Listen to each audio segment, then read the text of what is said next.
I'm 29, an office worker in Hanoi, and have never had a proper relationship. I'm sensitive and passionate. I have a fear of entering a relationship, afraid of getting hurt, abandoned, or facing relationship consequences. So I wasn't ready to open up to anyone until I met him. He's 30, in a specialized profession, and from the same hometown as me. We met where we both were family members of seriously ill patients. We developed feelings for each other quickly. We're in a long-distance relationship. He's the first person to lead me into a serious relationship, but my family opposes it. As a daughter reaching marriageable age, my parents hope I find someone suitable for marriage, but that doesn't mean they support me being with him. First, my parents think he has poor communication skills and shows inappropriate behavior when he comes to the hospital without me. He acts as if he doesn't know my parents, doesn't greet them or ask about them, even though he knows they're my parents and they know I'm in love with him. Every time this happens, my parents influence my thoughts. I'm also a bit disappointed in him and feel he lacks respect for my parents.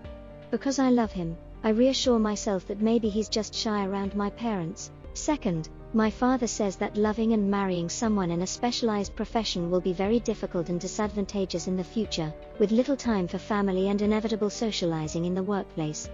I still accept and am ready to face the future and love him more. During Tet, Vietnamese New Year, he said he had to work and couldn't come to my place. Although we're from the same region, we're 70 kilometers apart, so I understood his work commitments during Tet. Then the next day, I found out he went to a friend's place to celebrate Tet, 150 kilometers away from his home. I felt truly pitiful.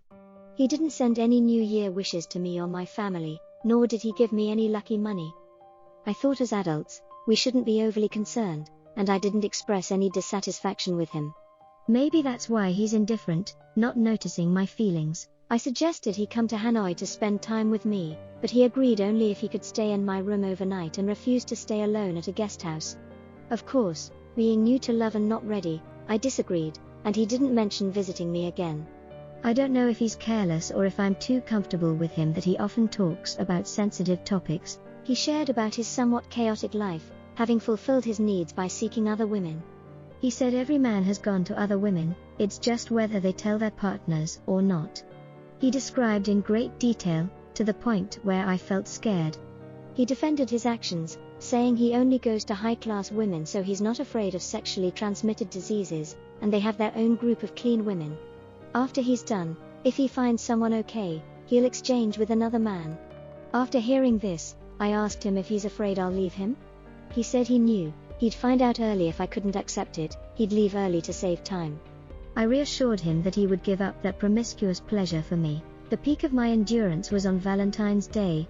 He said he had to work and couldn't come to me even though it was our first Valentine's Day together. He was so indifferent that he didn't even send a greeting, a flower, or a small gift. I felt unappreciated. I found joy in booking a movie ticket for myself in the bustling city on Valentine's evening. He insisted on having children first before marriage.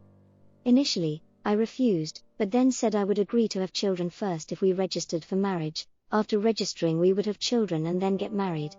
He firmly disagreed with my opinion. We still maintain our romantic relationship until now. We've been together for over half a year, but he hasn't taken the initiative to meet me, nor has he visited my hometown. Last weekend was his father's death anniversary. He invited me home with sincerity, first to visit his home, then to meet his family.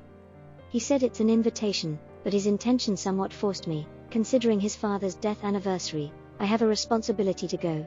He said if I didn't go, it would be difficult to live with his family in the future if we got married. I still decided not to go to his house on his father's death anniversary, also apologized and promised to visit his home on another more suitable occasion. He got angry, then immediately blocked my contact, without saying goodbye or blaming me for that incident. I feel I'm not at fault, so I don't actively cling to him. I don't understand what motivates me to immerse myself in such a toxic relationship with him.